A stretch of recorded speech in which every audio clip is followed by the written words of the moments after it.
Hey, today we're gonna do something a little bit different compared to what our videos normally are. Today, we're gonna tell you a little bit about Colorado Springs, but we're gonna do it on the incline just outside of Manitou Springs. Now, the incline, I would say, is one of the quintessential touristy things to do. In Colorado Springs, but also a ton of locals do it too. I used to do it a lot back in the day, haven't done it for a little while, so we'll see how it goes. But we're gonna get a tour largely today from Kim, who is one of the newest members of the Beresford group. And I would say you have done the incline more than anyone I personally know recently. How many times have you done the incline this year, 2024? Okay, so since June, this will be my 16th time today. 16th time. I don't know if I've done it that much ever, like all together. Okay, so the incline has changed a lot. So we're gonna kind of make this a little bit of kind of a tutorial guide as well. All right, so somebody that either they're here visiting or they're a local and they wanna do the incline, what are some things they should think about right off the bat? Okay, so right off the bat is parking and reservations. The jury's out on reservations. I know that's something they started like hardcore during COVID. Right, yeah. But I have personally never had anyone ask me for a reservation, so I'll leave it up to the audience at large, whether or not you feel you want to make a reservation or not. And then parking. So the first time I did it, I went all the way to the top and parked at the top, and that's $15, and you have to be done for sure in 4 hours. It's a little bit stressful if you've never done it before. So this is largely different because the last time I did the incline, that's what you did. Like you parked at the bar head or the bar trail parking lot, I guess. And I think then it was, they just put the meters in, so it was like $5. So it's $15 now? So actually at the bar lot trail, it's 25 bucks for all day. Okay. And then right by the Cog Railway, they have parking now that's dedicated for incline, but it's usually really packed. Okay. It's hard to find a spot and it's $15. Okay, so definitely park in the lot. So where are we at right now? What so lot right is now, we're at the Hiawatha lot. That's my favorite lot to park at. Okay. It's really inexpensive and you can be here as long as you want. It's super simple to pay. Do you have to pay to park here? We have to do that before we leave. Good tip. Yeah, right. You just scan a QR code and you just pay from your phone. And if you need to add more time, super simple. And I always have cell phone service. Yeah, okay, on the incline, so you can add more time if you need to. So you're parking in Manitou proper, and then, because we're still, I mean, we're over a mile, probably 2 miles from the start of the incline. So Shuttle, how do we get up there today?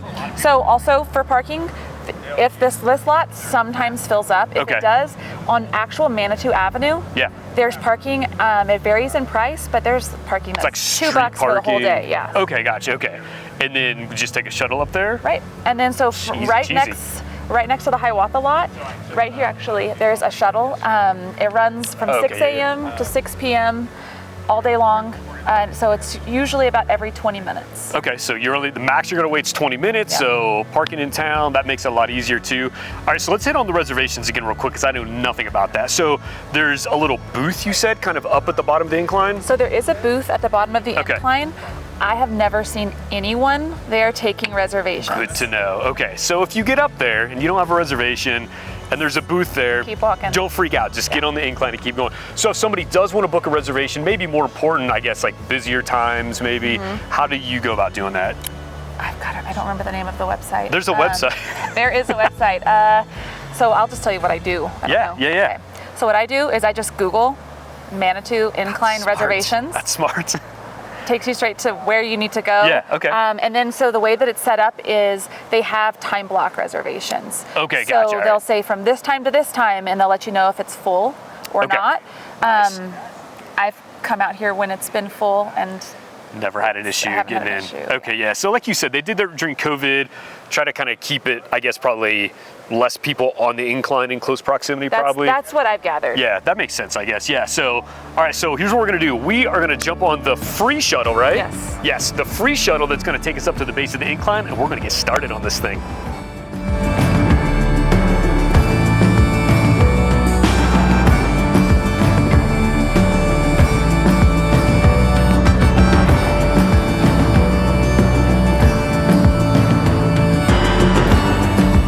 Okay, so we just got to the base of the incline where the official start is. Like I said, we took a shuttle from downtown, came up here to where the starting point is, and we're gonna tell you a little bit about what gear you should think about if you're gonna do the incline. So you've done it 16 times since the summer, now in the winter.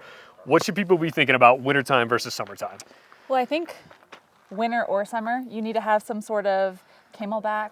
You have to have enough water. I think some kind of water, right? Yeah. But as far as winter versus summer, These are pretty inexpensive. They're called yak tracks. Yeah. And there's some portions of the incline that are really, really slick because they're frozen over. And these just kind of help you stick right helps to the grip. And I think that's a key point is like once the snow and ice kind of gets on it, it's just there's a lot of shaded areas. So it kind of sticks on the incline. There'll be like maybe like a little skinny path where it's clear, but a lot of it's going to be iced over. So you definitely want some kind of traction thing. Right. And then what about, so obviously I'm in shorts today. You're in pants today. What do you think about, I mean, do people need to think about layering while they're doing it because you're going to get super hot doing it, or is this kind of easy cheesy? So I think that it's personal preference, but last weekend when we came, I was in pants and my husband was in shorts and he was miserable. So okay, all right. So I will be miserable today. We'll Good to know. Good to know. Today. But I think like a nice thick legging is great for women or guys who want to wear leggings. I don't know. You probably shouldn't say that. I wear them all the time. It's cool. Okay. Okay. All right. Okay. And then layers. So I like to do like a smart wool style sweater underneath, and then I've been fine so far just with a zip up like layer a zip over up top that. on And, and then I've got of course a hat and then gloves in my pack. In the pack. I think that's cool too, is like having some kind of pack. So if you do have layers, you can strip them off, stuff them in the pack. Because I got a feeling we're going to get a little bit heated up doing it today. It's sun's out. It's a little chilly right now, but I think it's going to be plenty warm. So just a real quick little guide overview of what you might want to have for equipment. Let's get on it.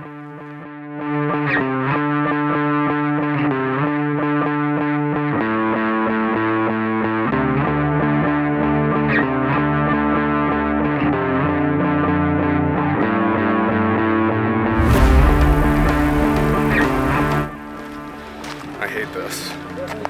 I hate all of it, everything.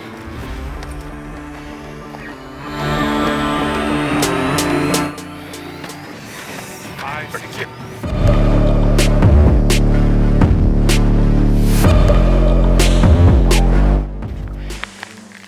Okay, so let's talk about times of day and how busy it gets. So what I've seen is first thing in the morning, the incline is usually pretty crowded. But after about 11:30 on, you can see out here, it's pretty much open space.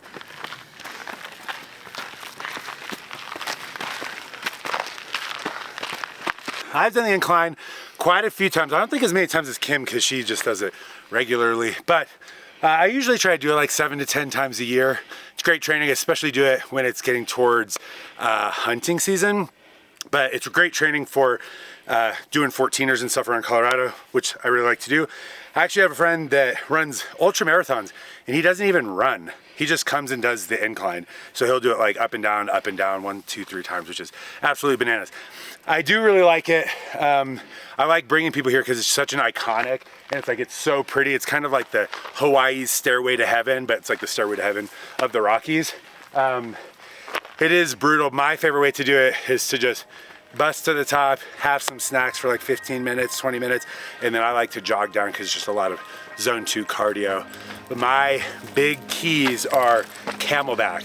Camelback is my favorite thing in the world, and then I like LMNT, that's my favorite brand. We're not sponsored, but if you want to sponsor us, you can. That's my favorite, what is it, electrolyte drink, and then dried mangoes from Costco, because that's just, it's a perfect day if you've got that, so.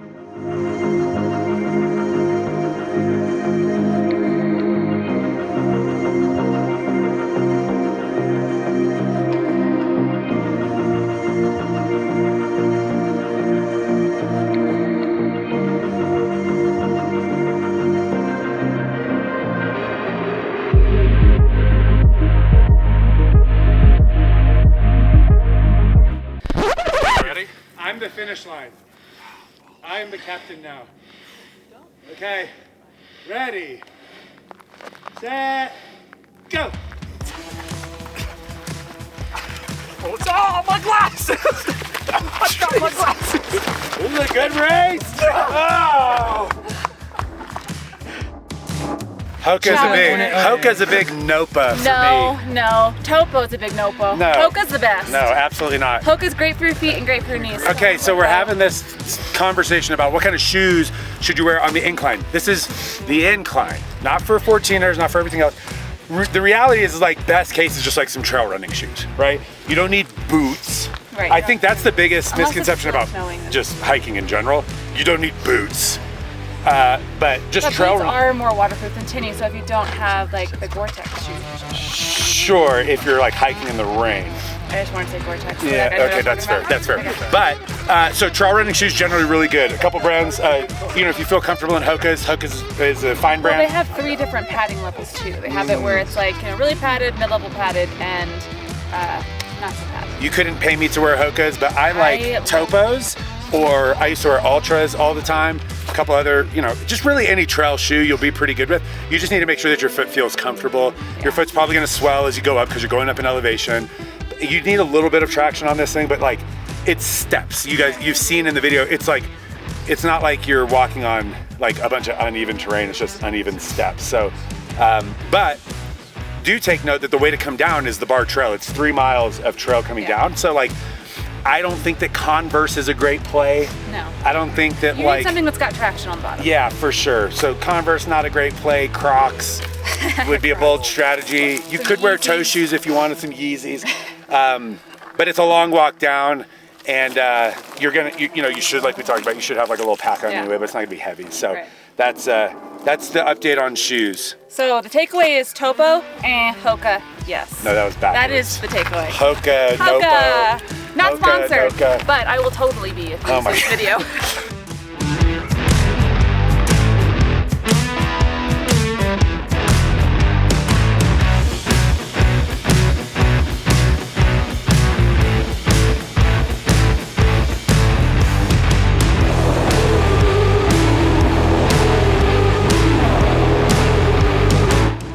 Here we are in the break spot, arguably the best break spot on the trail. With a bench. Yep, it's got a bench, and this is also probably one of the most used spots on the incline because this is also the bail-off point. So this goes down to Bar Trail.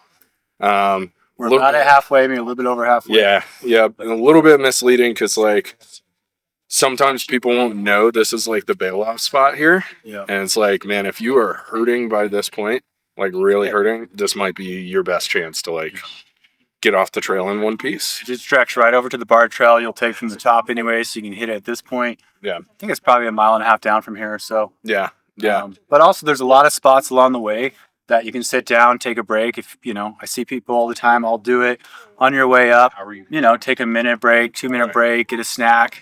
There's just a lot of spots to sit down. Maybe not quite this comfortable, but pretty comfortable, and always great views and stuff. So it makes it nice. I think this is like the best spot because you have like all these like natural benches, probably like 10, 15 of them all up and down. So you can easily get off the trail here because from here up, it gets way more steep, way more vertical. The stairs are more narrow.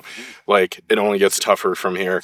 And way up at the top up there, that looks like the summit, but it's not. And you're going to hear me complain about it later on in the video. Good news, if you get past 2,000, it does start to ease up a bit. Yeah. So you do get a little less of the big variety between steps, and it does ease up a little bit. So, which is encouraging if you try to make it to the top. I'd agree.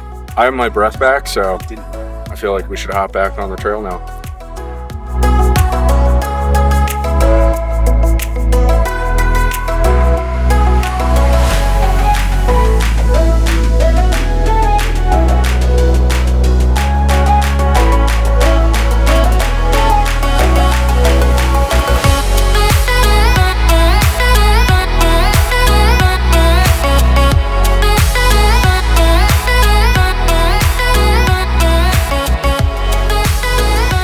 We are at about step 2400 probably right now, I think.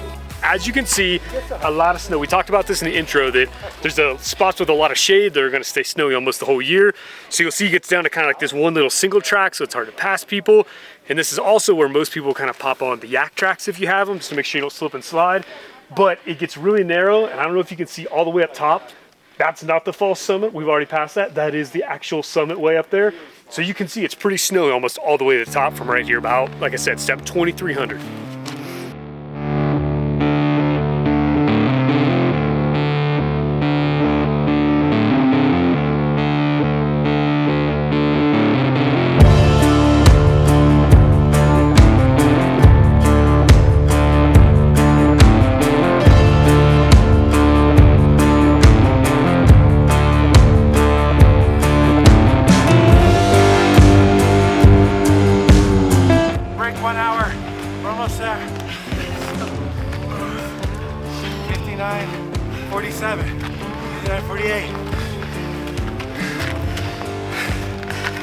27.68.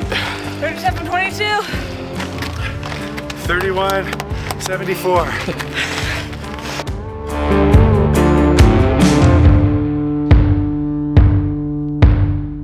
So you can see behind me, there's some people that are already starting their trek down. So you get to the top, and like I said earlier, it's pretty exhausting. So I like to get to the top and eat some snacks, drink some electrolytes, take care of myself, and just enjoy the views because it's really beautiful up here. There's kind of a bunch of little private spaces. You can have a little picnic. It's pretty cool.